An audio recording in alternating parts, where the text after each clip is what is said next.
안녕하십니까. 저 R&D 융합제품 아이디어 오늘 세미나 진행하도록 하겠습니다.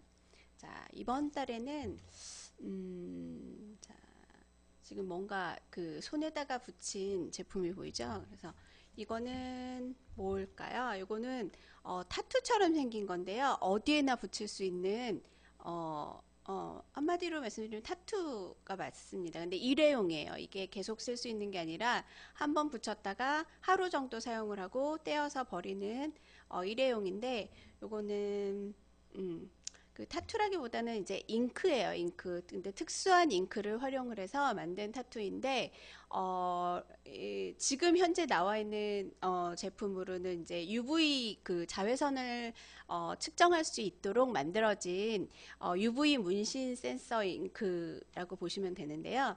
앞으로는 이제 이게 조금 더 확장이 돼서 이제 계획이 나와 있어요. 그래서 한창 지금 연구를 하고 있는 중이라고 합니다.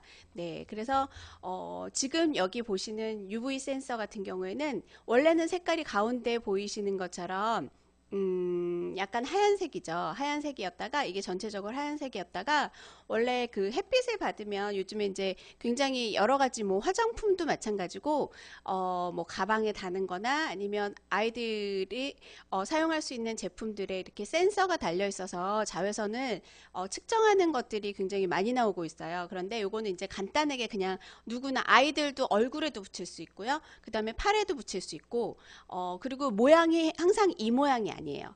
디자인도 가능해서 정말 그 문신처럼 원하는 문신으로 이렇게 바꿔서 붙일 수 있는 잉크인데 이거는 이제 잉크가 특수한 거죠. 그래서 자외선을 받으면 색깔이 원래 하얀색이다가 점점 우리 자외선 다른 센서처럼 색깔이 이제 자외선이라고 하는 거는 이제 햇빛에서 보면 파장인데 아시는 것처럼 뭐 가시광선은 눈에 보이지만 자외선이나 적외선 같은 경우는 눈에 보이지 않는 파장이잖아요. 그래서 자외선을 볼 수 있는 게 없는데 이거를 자외선은 이제 보라색 쪽에 가까운 그쪽 파장이라서 색깔이 변하면 이제 연한 그 자외선, 그러니까 자외선이 약한 경우에는 핑크빛으로 변했다가 자외선이 좀 강하다 그러면 이게 보라색으로 변하게 되는 거거든요. 그래서 잉크이지만 어느 정도의 이제 그 자외선 농도가 어느 정도인지를 확인을 할 수 있도록 이제 색깔로 이렇게 변하는 건데 요거는 주로 우리나라 같은 경우에는 요즘에 이제 자외선이 강해서 자외선 지수도 매일매일 그 네이버나 이런 날씨나 이런 쪽에 보면 자외선 지수가 나와서 아이들이 활동을 하거나 야외 활동을 할 때 참고를 하도록 되어 있어요. 그래서 자외선 같은 경우에는 이제 보통 그 제가 수업을 하면 과학 지식에 대해서 이제 좀 말씀을 드리면 자외선 A, B, C가 있잖아요. 그래서 파장이 어느 정도 기냐에 따라서 에너지가 조금씩 달라지는데 파장이 이제 제일 긴 게 A고요. 우리가 이제 실제적으로 지구에 와서 우리 피부에 영향을 미치는 자외선 A이고 그래서 우리 자외선 차단제를 바르게 되면 A를 대부분 다 차단을 한다고 볼 수 있고요. 그 다음에 B 같은 경우에는 이제 반만 들어오는 거죠. 태양빛이 비치면 반은 튕겨져 나가고 지구의 이제 그 보호막에서 대기권에서 반은 흡수를 하고 반은 지구 쪽으로 들어오도록 그러니까 들어오는데 그게 들어와서 이제 파장은 짧지만 우리 피부에 되게 심각한 손상을 일으키죠. 그래서 제가 지난달하고 좀 다르게 이제 안경을 바꿨는데 그 전에 그 해변에 하루 갔다가 자외선이 너무 강한데 이제 선글라스가 없는 채로 돌아다녔어요. 근데 눈이 너무 따갑고 시력이 나빠져서 안경을 바꿨어요. 그래서 그만큼 이제 눈에 손상을 각막에 손상을 주고 시력도 안 좋아지게 만드는 게 바로 자외선 B라고 말씀을 드릴 수가 있고요. 그다음에 이제 여기서 말하는 이제 자외선 뒷부분에도 이제 자외선과 관련된 게 나오는데 자외선 C 같은 경우에는 이제 지구에는 거의 들어오지 않아요. 오존층에서 다 흡수를 하는데 그 C가 굉장히 위험한 거죠. 그래서 자외선의 농도를 측정할 수 있도록 만들었고, 이거는 뭐 특별히 지금 현재로는 전자기기와 연동이 되지는 않아요. 그냥 요거 자외선 그 타투를 붙임으로써 그날 자외선 지수가 어떻게 되는지를 이제 눈으로 그냥 색깔로 볼 수 있는 건데, 이게 조금 더 확장이 되는 걸로 지금 개발 중인 건 뭐냐면 자외선뿐만 아니라 이제 색깔을 좀 달리하는 거죠. 디자인도 달리하고 색깔을 달리하는데 주변의 오염도를 검사를 할 수가 있어요. 그래서 뭐 공기질이 굉장히 나빠져서 미세먼지가 많다거나 그래서 우리 이제 몸에 영향을 미칠 수 있을 만한 그런 지수가 되면 뭐 우리 그 공기만으로 이제 폐가 호흡하고 피부도 마찬가지고요. 굉장히 건강이 안 좋아질 수 있어서 그거를 측정을 해서 그걸 예방을 할 수 있다던가 아니면 뭔가 자외선 차단제를 바르는 것처럼 조치를 취할 수 있도록 만들어 줄 수 있는 게 있을 것 같아요. 그래서 그런 부분에 이제 타투로 오염도를 검사할 수 있는 타투가 나오는 거고 잉크가 나오는 거고요. 그 다음에 이제 또 뭐가 있냐면 어른들 같은 경우에는 음주를 많이 하잖아요. 그래서 뭐 대학생이든 뭐 어른들이든 다 음주를 하다 보면 어느 정도 마시는 것까지는 이제 몇 잔까지는 가능하지만 그 다음부터는 이제 본인도 모르게 술술술술 들어가게 돼서 간에 영향을 준다든가 몸에 굉장히 안 좋은 영향을 주기 때문에 그 알코올이 어느 정도 들어갔느냐, 혈액 내에 알코올 농도가 어느 정도 되느냐를 이 타투로 또 이제 확인을 할 수 있도록 그렇게 만들어질 예정이라고 하고요. 또 뭐 담배 피우시는 분들 같은 경우는 니코틴 왜 담배를 뭐 한 가치 피우거나 하루에 한두 가치 정도면은 상관이 없지만 좀 줄담배를 피우시는 분들이나 많이 피우시는 분들 같은 경우 이제 건강과도 연결이 되어 있으니까 니코틴 그 지수도 이제 혈액 중에 어느 정도가 니코틴이 이제 함유돼 있느냐 이런 것들을 또 표시할 수 있는 타투가 개발이 되고 있고 이제 외국 같은 경우에는 마리화나 왜 약간 그런 마리아나 같은 것도 마찬가지고 그리고 이제 뭐 커피 좋아하시는 분들 많으시는데 요즘에는 커피 약간 중독되신 분들도 좀 있어요. 제가 주변에도 보니까 하루에도 너무 많이 마셔서 이렇게 습관처럼 마셔서 카페인이 너무 과다해서 잠을 못 잔다거나 뭐 심장에 약간의 무리가 있다던가 속이 쓰리다던가 이런 것들이 있는데 그런 카페인의 농도까지도 조사할 수 있도록 측정할 수 있도록 나오는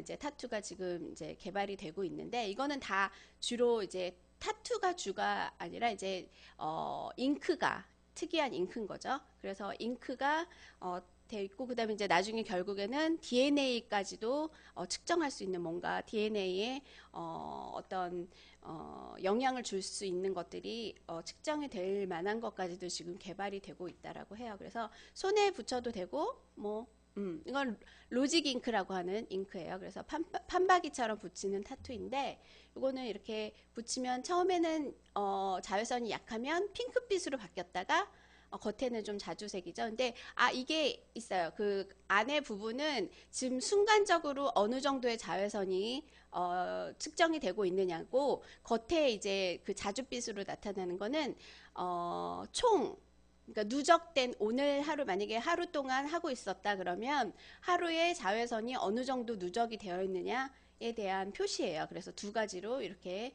원이 나타나는 거고요. 요거는 이제 지금 개발 중인 아까 말씀드렸던 뭐 오염도에 대한 거.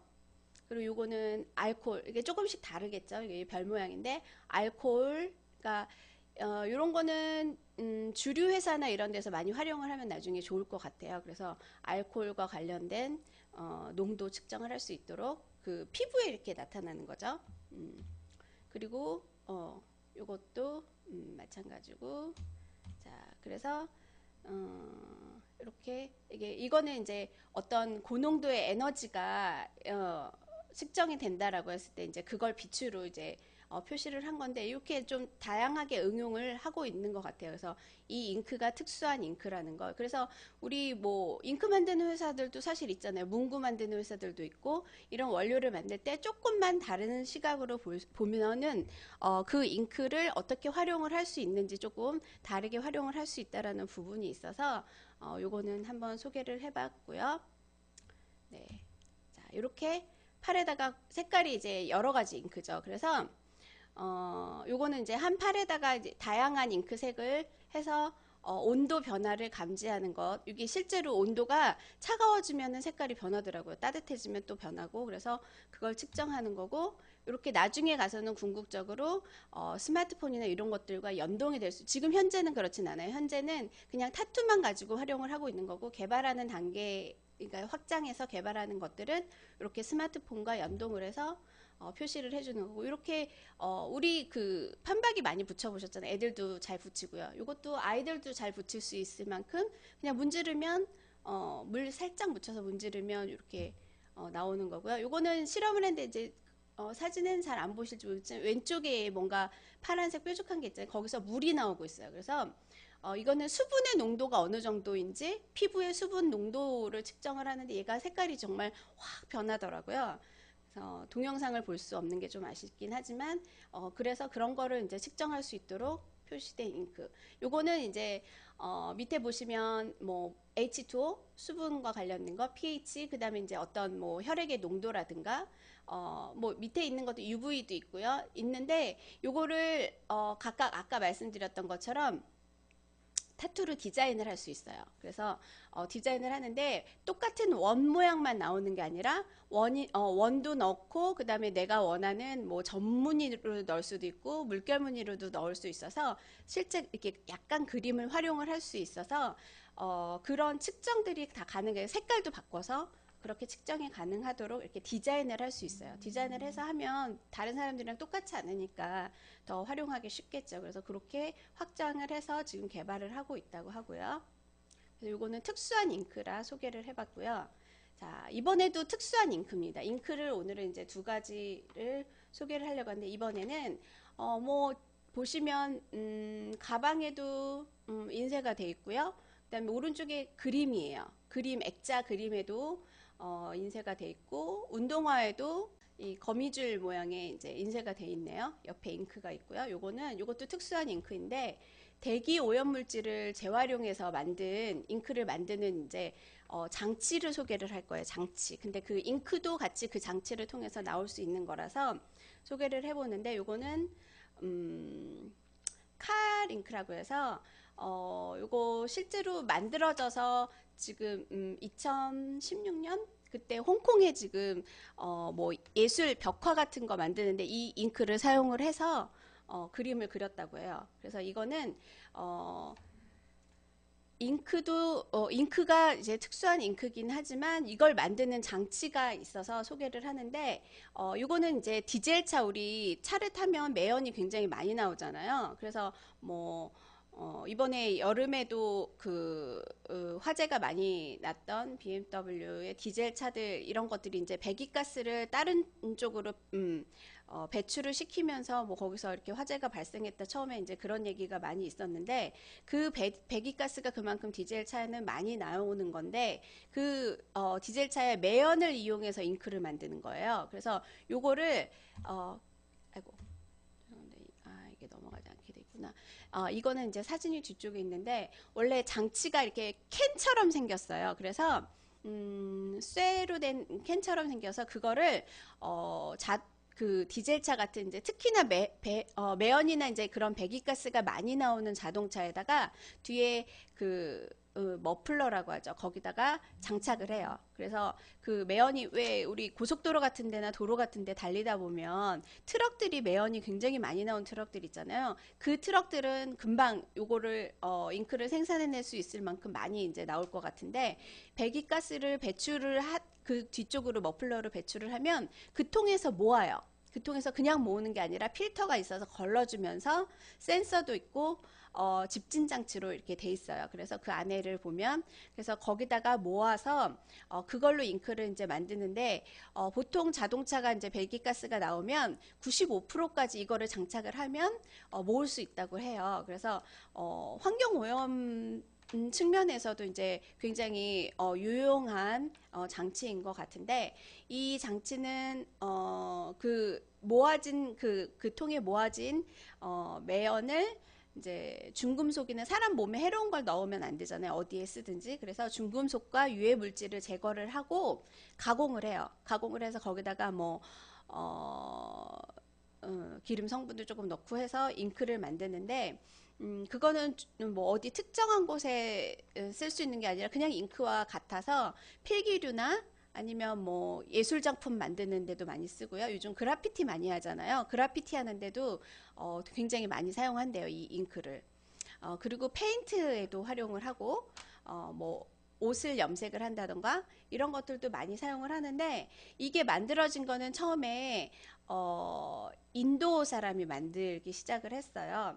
그러니까 인도는 환경적으로 보면 어, 미세먼지나 그런 것들이 굉장히 많이 나온대요. 그래서 매년 미세먼지나 그런 대기 오염으로 인해서 질병에 걸리는 사람이 한 해에만 약 110만 명에서 120만 명이나 된대요, 인도는. 그래서 그 질병으로 사망을 한다고 하더라고요. 그러니까 굉장히 많은 수치죠. 그래서 저는 인도에는 가보지는 않았지만 이렇게 깨끗하지 못한 환경 일 뿐만 아니라 대기 오염 물질이 굉장히 많이 나오나 봐요. 그래서 그런 걸로 죽는 사람들이 그만큼 많다고 하는데 그 환경에서 이제 자랐던 사람이겠죠. 인도인인데 이제 처음에 그 사람은 인도에서 연구를 한 게 아니라 MIT 그 미디어 랩에서 연구를 하던 사람이에요. 근데 그 사람이 자기네 쪽에 이제 그 인도 쪽에 매연이 워낙 많고 이렇게 죽는 사람도 많은데 어느 날 흰색 옷을 입었는데 매연이 많이 나오는 곳에 있다 보니까 옷이 까매지더라는 거죠. 거기서 착안을 해서 이제 연구를 하기 시작했어요. 그래서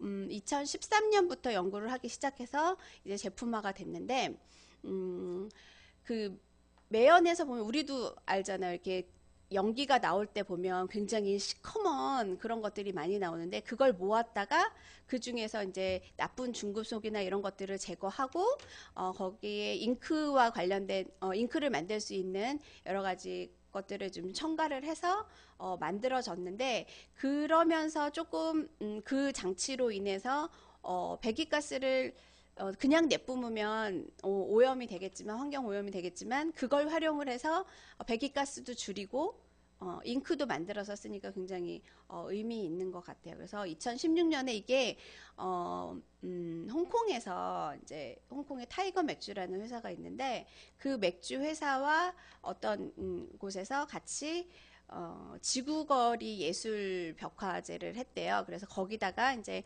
모든 예술가들이나 그런 그래피티 하는 사람들이 그림을 굉장히 화려하게 그려서 벽화를 장식을 했더라고요. 그래서 지금도 이 장치만 연결이 돼 있으면 잉크를 만들 수 있으니까 활용하는 곳들이 꽤 있다라고 하고요. 이제 자연보호와 관련된 지구 환경과 관련된 그런 곳에서는 이 잉크를 많이 사용을 한다고 해요.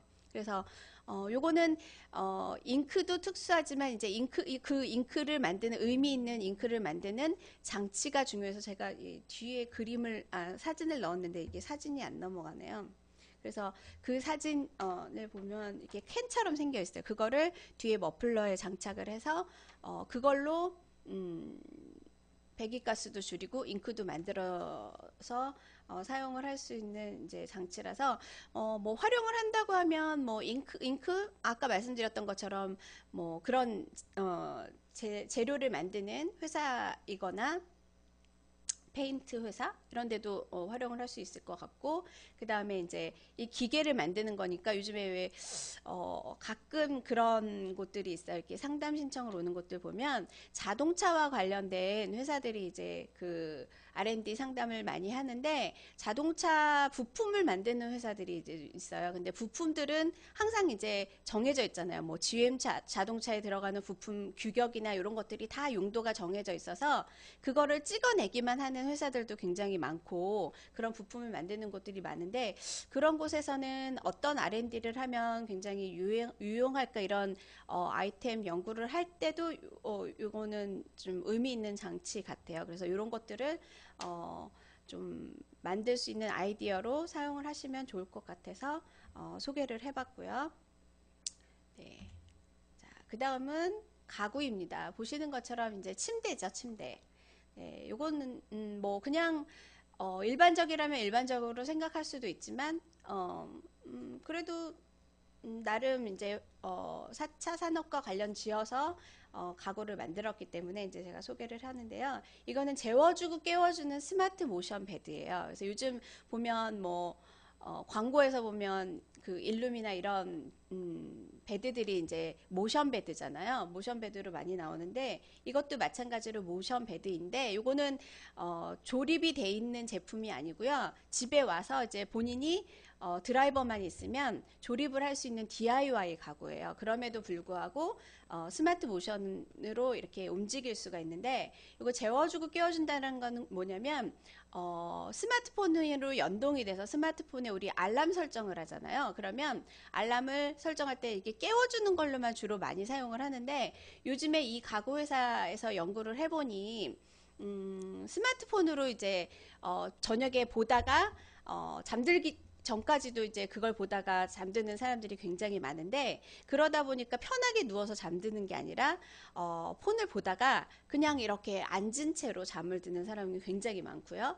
그다음에 이제 왜 우리 블루라이트라고 하잖아요. 그거 스마트폰을 켜고 있으면 그 블루라이트 때문에 깊이 숙면을 못하게 된대요. 자세도 문제이지만 깊이 숙면을 못하게 되고 여러 가지 문제가 많아서 이 가구 회사에서 연구한 건 이제 잠자기 전에 좀 편하게 스마트폰을 자꾸 보지 말고 책을 보자라는 취지로 테이블이 앞에 붙어 있어요. 보시는 것처럼 테이블이 붙어 있는데 이 테이블도 크기와 높이를 본인이 원하는 대로 맞출 수 있어요. 그래서 크게 만들고 싶으면 크게 만들고 해서 이제 이 회사에서 추구하는 건 뭐냐면 요즘 1인 그 가구들도 많고 혼자 사는 사람들도 많은데 굳이 뭐 소파에 가서 앉아서 TV 보고 뭐 앉아서 스마트폰 보고 이렇게 하지 말고 그리고 밥 먹을 때도 뭐 식탁에 가서 혼자 먹거나 이렇게 하지 말고 그냥 편하게 베드에서 식사도 하고 그다음에 스마트폰도 보고 뭐 TV 같은 것도 작은 이렇게 그 패드 같은 걸로 보잖아요. 그래서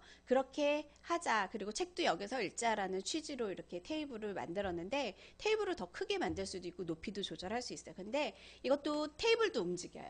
그래서 어떤 거냐면 버키츠마 베드라고 하는데 이거는 스마트폰으로 아까 말씀드렸던 것처럼 이제 제어를 하는데 알람이 울리게 돼 있잖아요. 근데 요거는 처음에 이제 베드가 누워 있는 형태지만 우리가 책을 보거나 식사를 하거나 그 테이블 앞에서 뭔가 할 때는 뒤에 베드를 이제 올리게 되잖아요.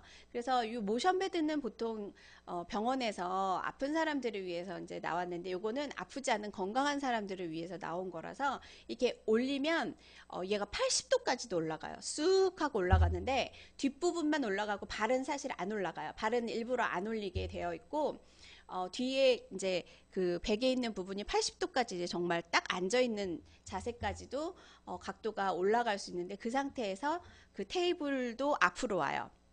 각도를 조절하면 테이블도 이제 앞으로 오게 할 수 있는데 테이블이 앞으로 오면 자기가 편한 자세로 거기서 식사도 하고 책도 보고 TV도 보고 하다가 만약에 잠이 들었어요. 그러면 잠이 들기 전에 이제 자기의 이제 패턴을 알잖아요. 밤마다 어느 정도 이렇게 하다가 잠이 든다거나 이렇게 있어서 알람을 맞춰 놓을 수 있어요. 그러니까 일어날 때 깨우는 알람뿐만 아니라 잠을 자는 알람을 맞춰요. 잠을 만약에 내가 항상 8시부터 이렇게 꾸벅꾸벅 졸거나 뭘 하다가 졸면서 하게 되는데 실제 잠은 한 9시쯤 든다. 그러면 알람을 9시로 맞춰 놓으면 그 알람이 울리고 이 침대가 연동이 돼서 앉아져 있던 이렇게 세워져 있던 뒷면에 이제 의자같이 세워져 있던 베드가 뒤로 쑥 넘어가요.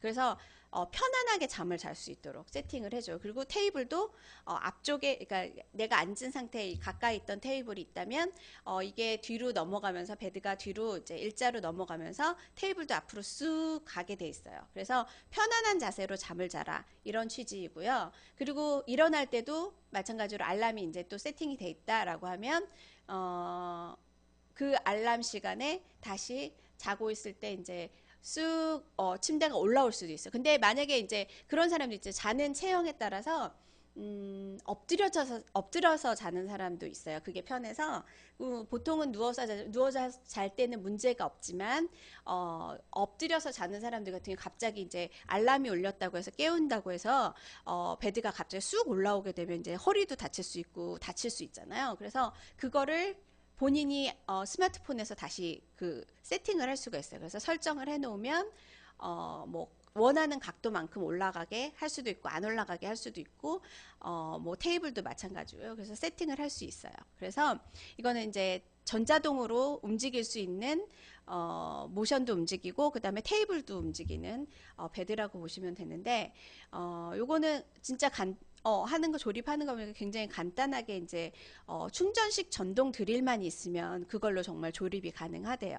근데 만약에 우리가 그런 드릴이 없다 그랬을 때는 요즘에 주민센터에 가면 또 그 전동 드릴을 빌려준대요. 그래서 그걸 빌려다가 그냥 쓰고 반납하면 되는 거니까 간단하게 조립이 가능하다라는 거예요. 그래서 요거는 기본적으로는 가구는 이제 튼튼해야 되고 그다음에 좋은 목재를 사용해야 되잖아요. 그래서 그 목재 안전 등급에도 제일 좋은 E0 목재 안전 등급을 받은 그런 목재를 사용한다고 하고요.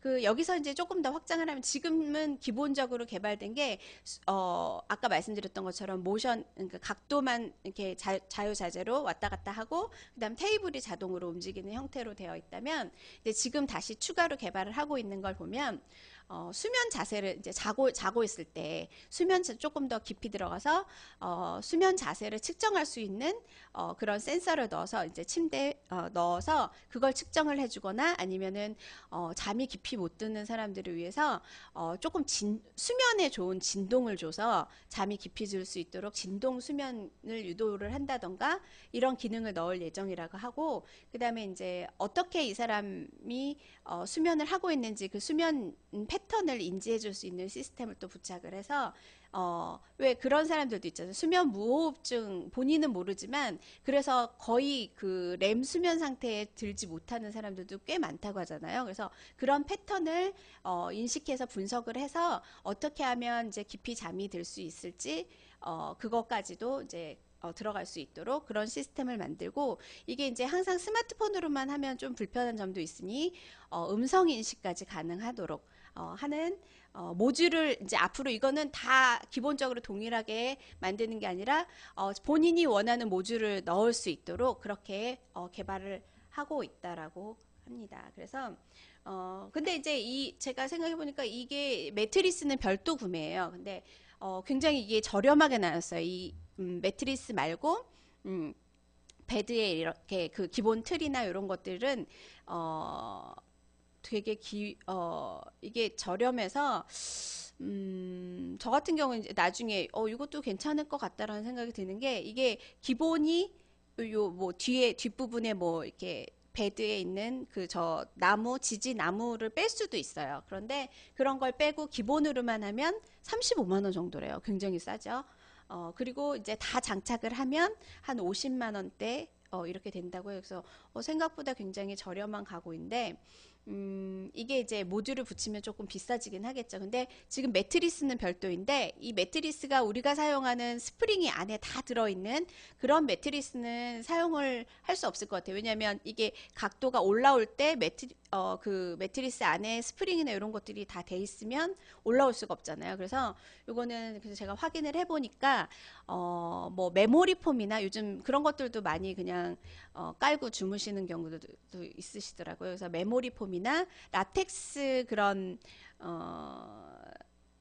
매트리스 있잖아요. 그러니까 그런 거는 안에 이제 뭔가 세팅이 되어 있지 않은 상태에 부드럽게 이렇게 올라갈 수 있으니까 그런 것만 사용 가능하다라고 해요. 그래서 이런 것도 가구나 이런 쪽에서 응용하실 수 있는 부분이 있어서 그냥 소개를 해봤고요.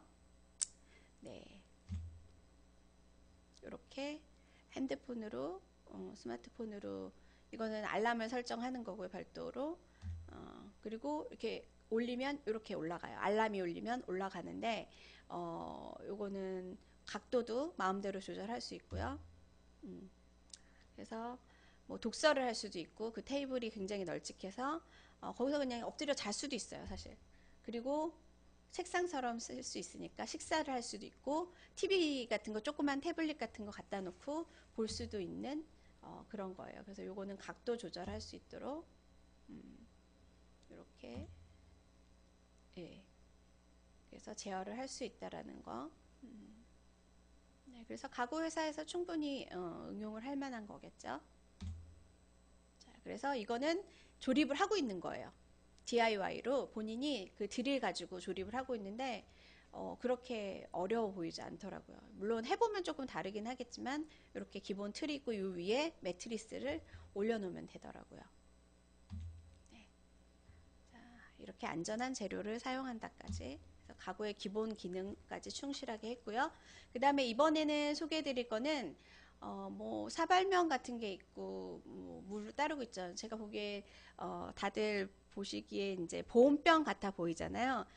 보온병이 맞는데요. 요거는 가끔 저도 보온병 이제 집에 되게 많아요. 쓰고 있는데 그 보온병을 사용하다 보면 이런 생각하거든요. 아, 이게 조금 더 들고 다니면서 더 오랫동안 온도가 유지되면 좋겠다. 그리고 어떨 때는 너무 뜨거운 물을 처음엔 붓는데 이게 점차 식잖아요. 그래서 어떨 때 마시면 너무 뜨겁고 또 어떨 때 마시면 또 너무 식어 있고 이런 상태가 돼서 이걸 좀 조절해 주면 좋겠다라는 생각은 했었는데 이런 보온병이 있더라고요. 그래서 이거는 충전해서 사용하는 온도가 계속 유지될 수 있도록 하는 보온병이에요. 그래서 보시면 리버스 보온병이라고 하는데 보온병의 위에 뚜껑에 비밀이 있어요. 그래서 뚜껑에 보시면 여기 안쪽에 지금 보이시죠? 안쪽에 뭔가 장착이 돼 있고 앞쪽에 이제 그 LED 같은 게 표시가 돼요. 그리고 요거를 닫아서 세팅을 한 다음에 리버스니까 이제 거꾸로 뒤집어요.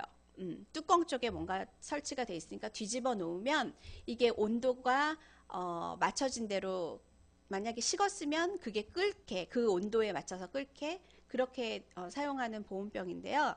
이 보온병에 처음에 이제 찬물을 붓지는 않아요. 사실 찬물을 붓진 않고 뜨거운 물을 부어요. 우리가 기존의 보온병 사용하듯이 뜨거운 물을 끓여서 붓고 나서 이제 뚜껑을 닫고 우유 타거나 이럴 때는 정말 유용하겠죠. 아이들 바깥에 데리고 가거나 어디 외출할 때는 이게 온도를 맞추기가 힘들잖아요. 그래서 분유 탈 때는 굉장히 유용한 건데 이렇게 생겨 있어요. 그래서 USB로 충전을 할 수 있어요. 그러니까 기본적으로 충전을 한 상태에서 가지고 나갈 수도 있고요. 외부에서 USB를 충전을 더 할 수도 있고 그런 제품이에요. 그래서 앞에 LED가 표시가 돼 있잖아요. 저기는 이제 주로 전원이나 온도가 세팅되는데 표시가 되는 그런 LED고요. 자, 이렇게 뚜껑 쪽에 비밀이 있는데 뚜껑에 보시면 뚜껑을 이렇게 닫았을 때 위쪽에 버튼 같은 게 동그랗게 있어요. 그거를 딱 누르면 이제 전원이 들어오고요. 그 위에서 누를 때마다 5도씩 단위로 세팅이 돼요. 온도를 얼마나 맞춰야 될지 세팅을 하고 난 상태에서 이걸 가지고 나가시면 그 온도에 항상 맞춰지는 거고요. 요거는 이제 처음에는 USB 충전을 하지 않고 그냥 미리 충전을 해가지고 가지고 나갈 때는 4시간 정도 충전을 해 놓으면 계속 이제 온도가 유지된다고 하는데 뜨거운 물을 이제 부었어요. 그러면 그 뜨거운 상태가 뭐 이게 보통 우리가 물이 100도에서 끓잖아요. 근데 한 95도 정도로 계속 뜨겁게 아주 뜨겁게 유지가 됐으면 좋겠다 했을 때는 5시간까지 이게 보온이 된다고 해요. 그 온도로 95도로. 그리고 이제 약간 이게 조사를 했는데 그 분유가 저도 이제 몇 도인지는 그동안 모르고 이제 아이를 분유를 예전에 타서 키웠는데 분유가 70도일 때가 제일 좋대요. 그때 세균이 생기지도 않고 특별한 영양소나 이런 것들이 파괴가 적어서 70도인 물이 제일 좋다고 하는데 이제 분유를 만약에 타가지고 다녀야 되는 부모님이라고 하면 아기를 데리고 다닐 때는 70도에 맞춰요. 그리고 세팅을 해놓으면 이게 9시간 동안 70도에 계속 똑같은 상태로 있는 거고요. 그 다음에 조금만 따뜻하게 우리가 왜 미지근한 물보다 약간 따뜻한 물 이렇게 목이 아프거나 했을 때 밖에 나갔을 때 그냥 이 물을 마시고 싶을 때 있는데 너무 뜨거우면 못 마시게 되잖아요. 근데 이제 그럴 때 굉장히 식혀서 먹기도 아쉽고 막 이런데 그 상태 조금 따뜻한 상태가 유지되게 40도죠. 체온보다 조금 높게 그렇게 했을 때는 24시간까지도 간대요. 하루 종일 이제 그 온도로 따뜻하게 물을 마실 수 있는 거고요. 그래서 요거는 위에서 버튼을 누르게 되어 있고 세팅도 위에서 할 수 있는데 뚜껑을 이렇게 안쪽을 열어보면 그 안쪽에 이제 센서가 들어있어요. 이렇게 온도가 표시가 되고 만약에 70도로 세팅을 한다 그러면 앞에 액정에 70도 표시가 되고 설정을 할 수 있고 이렇게 뚜껑 안쪽을 열어보면 안쪽에 센서가 들어있어요. 온도가 어느 정도인지 센서가 이제 측정을 해야 되잖아요. 그래서 센서 모듈이 들어있고 그 다음에 그 밑에 이제 배터리가 들어있어요. 근데 요거는 어느 정도인지 충전을 할 수 있는 거니까 요게 3.7V에 4800 그 암페어래요. 그래서 그 정도 충전이 될 수 있도록 충전식 배터리가 들어있고 그 다음에 이거를 이제 뚜껑을 닫아서 얘를 뒤집어 놓으면 리버스니까 뒤집어 놓으면 끓을 수 있는데 이게 뒤집지 않고 그냥 물이 들어있는 상태에서 그냥 눕혀놔도 똑같이 작동을 한대요. 그래서 온도를 측정을 해서 물이 닿으니까 뚜껑에 온도를 측정을 해서 그 세팅된 온도로 계속 맞춰줄 수 있다라고 해요. 그래서 요거는 지금 나와 있는 제품으로는 500ml 짜리가 제일 일반적으로 많이 쓰는 거니까 500ml 짜리 한 종류이고요. 이게 뭐 그렇게 무겁지도 않더라고요. 350g 정도니까 다른 보온병에 비해서 굉장히 무겁지 않고 가볍게 잘 가지고 다니면서 활용도 높게 쓸 수 있을 것 같아요. 그래서 뭐 그릇을 만들거나 아니면 요리 그런 기구 같은 거 그러니까 조리기구 말고 요리를 담는 기구라던가 이런 물병을 만드는 업체에서는 또 이렇게 활용을 해보셔도 좋을 것 같아서 소개를 해봤습니다. 그래서 뭐 많은 기능이 있는 건 아니지만 그 딱 보온병에 맞는 사람들이 원하는 기능에 맞춰서 예, 그렇게 이제 그 융합을 시켜 놓은 제품이라서 소개를 해봤고요. 자, 그 다음에는 이렇게 위에는 버튼을 누를 수 있도록 되어 있어요. 그리고 USB도 꽂을 수 있도록 되어 있고요. 자, 요거는 나와 있죠. 화분인데 광합성 에너지를 이용해서 핸드폰을 충전을 할 수 있는 친환경 충전기예요. 그래서 우리 식물 같은 거 이제 공기정화 요즘에 많이 하느라고 키우잖아요. 그런 것도 있고 미세먼지도 이제 없애준다고 하니까 화분도 열심히 키우고 하시는데 또 한편으로는 이제 뭐 정부 정책이나 이런 것들 보면 친환경 뭐 에너지 신재생 에너지 뭐 이런 것들을 좀 중점적으로 한다고 해서 뭐 태양열 태양광 이런 충전하는 것들이 굉장히 발전할 수 있는 것들을 많이 설치를 하잖아요, 야외에도. 그런데 요거는 그냥 집에서 간단하게 사용을 할 수 있고 전기가 필요가 없으니까 좀 좋은 것 같아요. 그래서 이건 지금 보이는 건 선인장이긴 한데 이렇게 선인장보다는 광합성은 주로 잎사귀가 많이 있는 그런 식물들을 하잖아요. 그래서 요거는 뭐 그냥 보기에는 화분이에요. 그래서 다른 사람들이 잘 모를 수도 있지만 활용을 안 해보는 사람들은 앞부분에 보면 이렇게 와이파이 표시 같은 그런 게 돼 있죠. 그래서 요거를 똑같이 물도 줘요. 물도 주고 식물을 똑같이 키워요. 키우면서 이제 공기 정화도 되고 그 다음에 이제 뭐 마음도 좀 안정되게 화분을 바라보면서 할 수 있고 그 다음에 에너지도 절약할 수 있죠. 이제 충전하는데 전기가 안 드니까. 그리고 무엇보다 친환경이라는 게 굉장히 좋은 것 같아요. 그래서 요거는 어떻게 돼 있냐면 식물이 광합성을 하면 왜 우리 그 과학에서도 기본적으로 이제 배웠잖아요. 물을 흡수를 해서 물을 주면 뿌리에서 흡수를 해서 얘가 물을 따고 쭉 올라가면서 햇빛을 받아서 그리고 산소 주변에 있는 이산화탄소죠. 이산화탄소를 이렇게 빨아들여서 햇빛을 받아서 이제 광합성을 하고 영양분을 만들고 산소를 만들어내는데 그 과정에서 이제 얘가 밑에 쪽에 이제 센서가 있어요. 그래서 밑에 쪽에 센서가 이제 측정을 하는 거죠. 그래서 광합성으로 유기물이 이제 영양분이나 이런 유기물이 생성이 되면 흙 속에 있는 미생물들이 이제 그것들을 소비를 해요. 같이. 그러면 거기서 소비되고 분해된 것들이 전자를 방출을 한대요. 우리 전기가 통하는 거는 자유로운, 그러니까 플러스 마이너스가 있을 때 자유로운 영혼을 가진 전자가, 마이너스 전자가 이동을 하면 전기가 이동을 하는 거잖아요. 그래서 전자를 방출을 해서 그 전자가 전기 에너지로 이렇게 바뀔 수 있도록 변환을 하는 장치가 밑에 화분 밑에 있어요. 그래서 안쪽에, 그래서 거기서 전기를 만들어서 충전을 할 수 있는데, 어디서 충전을 하냐면 화분에 보시면 이게 화분이 이렇게 생겼어요. 그래서 안쪽이에요. 이게 안쪽에 밑에 쪽에 보면 화분이 만약에 하얀색이다. 그러면 이 안쪽에 이제 심기 전에 보면 밑에 이런 장치가 돼 있는 거예요. 그래서 장치가 돼 있어서 이렇게 화분이 있으면 거기다가 이제 식물을 심어요. 심기 전에 물을 먼저 부어준 다음에 밑에 이제 장치가 돼 있는 곳에 물을 부어주고, 얘가 항상 물이 필요해요. 그래서 물을 부어주고 화분을 식물을 심어놓고 매일매일 이제 물을 주잖아요. 그런데 충전해 보면 여기 흙 있는 데서 충전을 하는데 어떻게 되냐면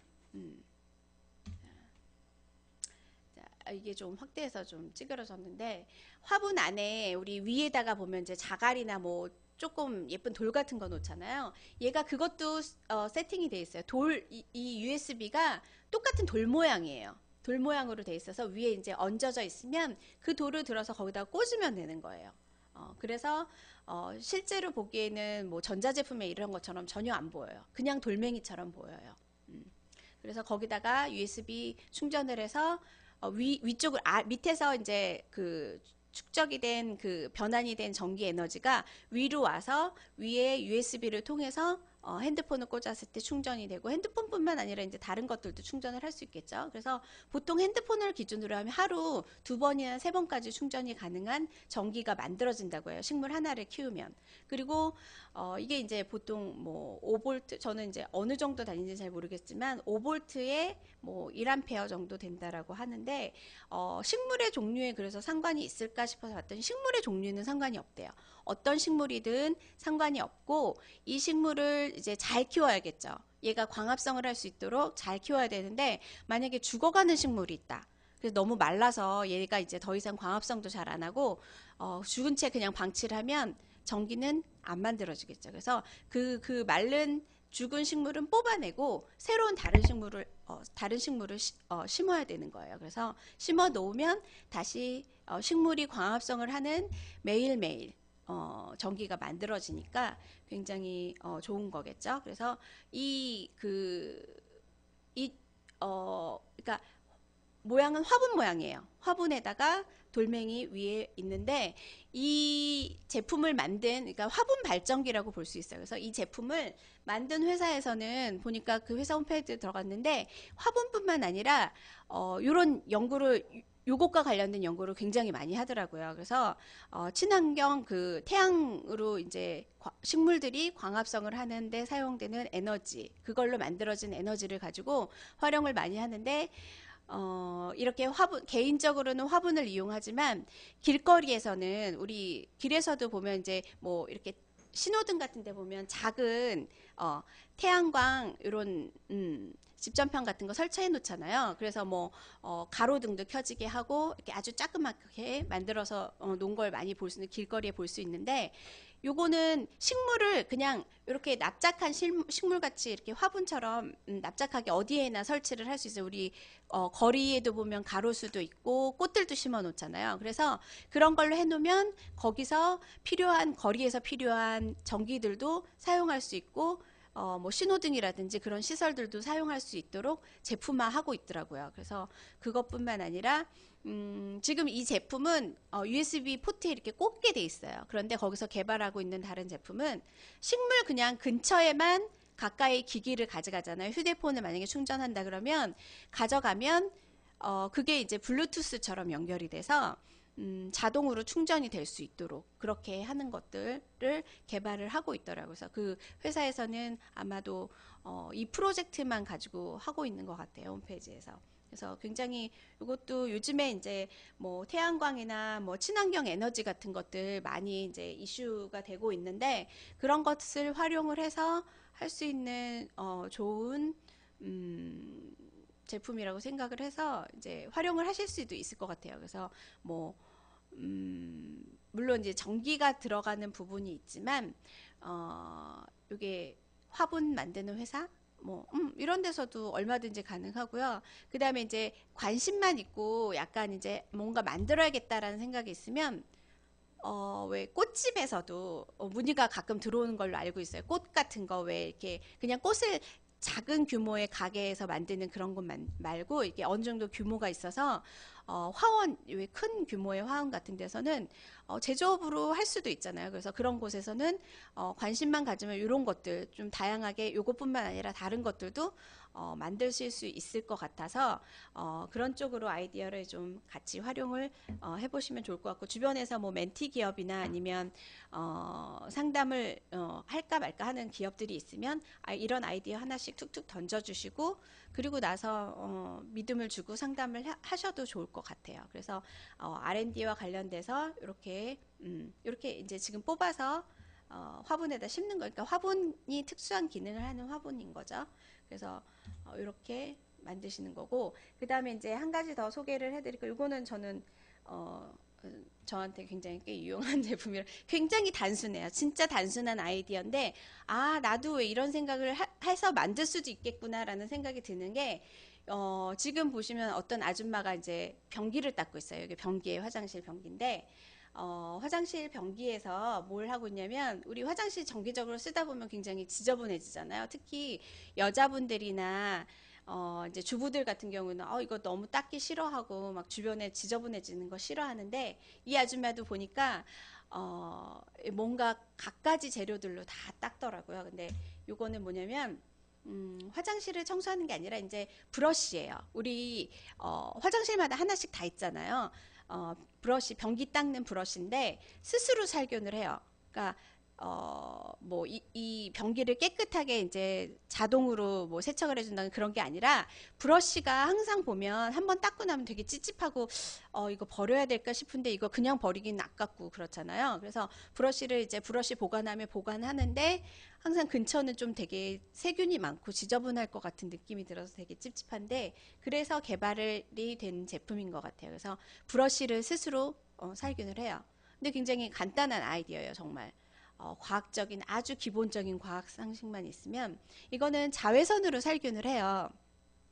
우리 아까도 이제 자외선 나왔었잖아요. 잉크 말씀드렸는데 자외선은 뭐 여러 가지 나쁜 아까 말씀드렸던 것처럼 시력도 안 좋아지고 뭐 피부도 좀 손상이 되고 늙고 노화도 되고 막 이러는데 또 심하면 암도 걸리잖아요. 그런데 이제 좋은 점의 하나가 살균이잖아요. 그래서 자외선으로 살균하는 제품들이 꽤 많아요. 근데 응용을 주로 많이 하는 것들 보면 이제 뭐 우리 식당에서 컵 많이 자외선 소독기에다가 넣고 컵을 소독해서 먹잖아요.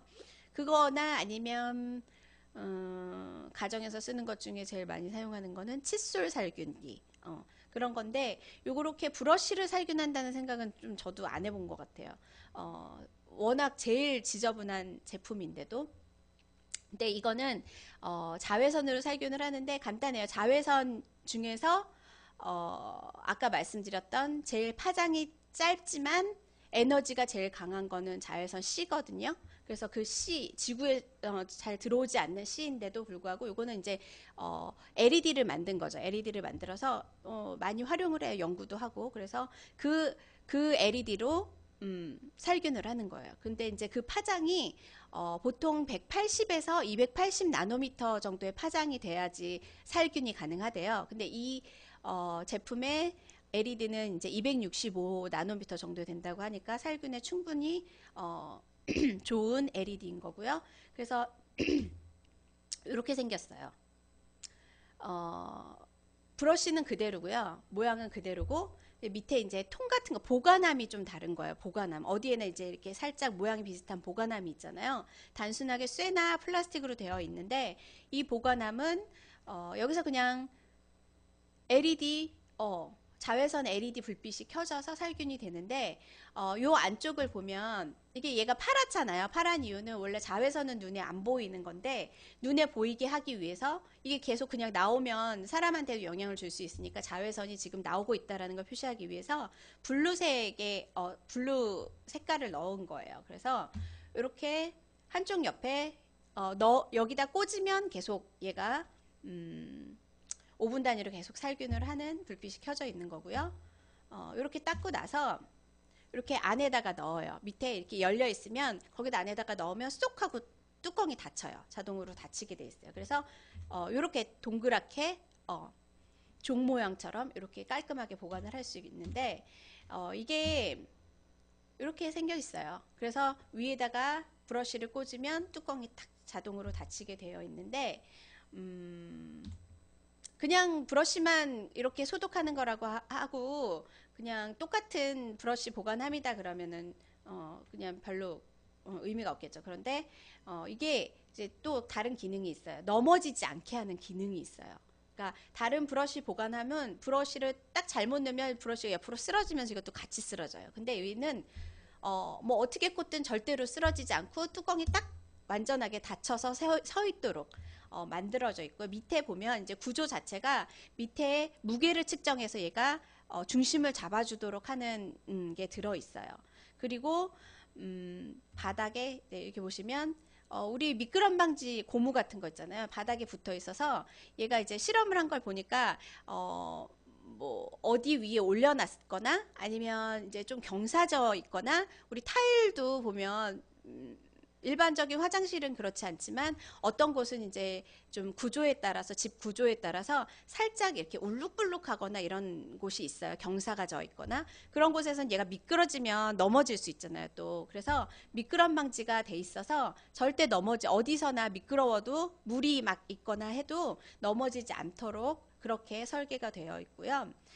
그리고 얘는 이렇게 구조가 이렇게 돼 있는데 요거를 브러쉬는 항상 지저분하니까 그래도 언제든 버릴 수는 있는 거잖아요. 소모품이니까. 그래서 이거 손잡이는 굉장히 단단한 이제 플라스틱으로 되어 있고, 그다음에 요게 판매를 할 때 브러쉬 앞에 있는 솔 브러쉬 있잖아요. 그것만 따로 이제 요 기계와 같이 판매를 하는데 그 브러쉬를 언제고 빼서 버릴 수 있도록 그렇게 머리만 교체해서 깔끔하게 이제 소독을 해도 어느 순간 보면 이제 솔이 막 뭉개져 있거나 그래도 뭔가 막 묻어 있을 수도 있잖아요. 안 좋은 것들이 지저분한 게. 그래서 그런 경우는 교체를 할 수 있도록 되어 있고 이게 이제 자외선 그 램프가 나올 수 있는 거는 밑에 보면 이제 얘가 구조가 이렇게 돼 있어요.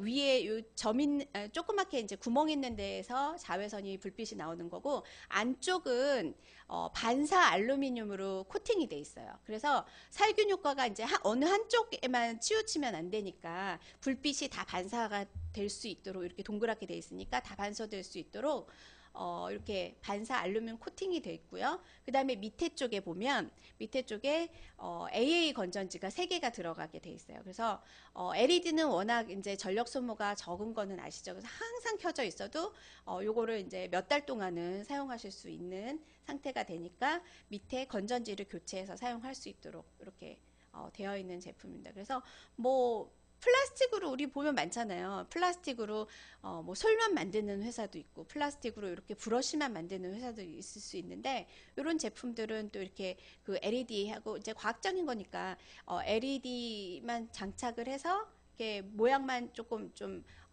기능을 좀 더 충실하게 해서 만들어서 굉장히 R&D 그 융합 제품으로는 아이디어는 괜찮은 아이템이라고 보여져서 오늘 여기까지 이제 소개를 해봤습니다. 그래서 많이 활용을 해보시고 이제 생활 속에서 조금 정말 우리가 그런 것 같아요. 뭐 학생들도 막 발명을 하고 하는데 조금만 약간 이제 불편한 것들을 다르게 생각을 해보면 뭐 불편하지 않더라도 바꿔봐야겠다라는 생각을 하게 되면 조금 다른 요소만 넣으면 이렇게 훌륭한 융합 제품들이 나올 수 있을 거라고 생각되고요. 이런 제품들을 이제 보통 사람들이 요즘 다 혁신 제품이라는 말을 많이 쓰기 때문에 그렇게 혁신 제품화 할 수 있는 아이템이 될 수 있다라고 생각을 합니다. 그래서 많이 아이디어를 내보시고 그다음에 이제 기업들과 얘기를 해보실 때도 그런 아이디어가 생겼을 때 이런 건 어떨까요? 라고 이제 툭툭 던지면 거기서 또 건질 수 있는 것들이 있으니까 그런데 응용을 많이 해보시면 좋겠다라는 생각에서 오늘 여기까지 소개를 해드리겠습니다. 네. 다음 달에는 또 다른 아이템들을 잘 소개를 해드리도록 하겠습니다. 네, 오늘은 그럼 여기서 마치겠습니다. 감사합니다.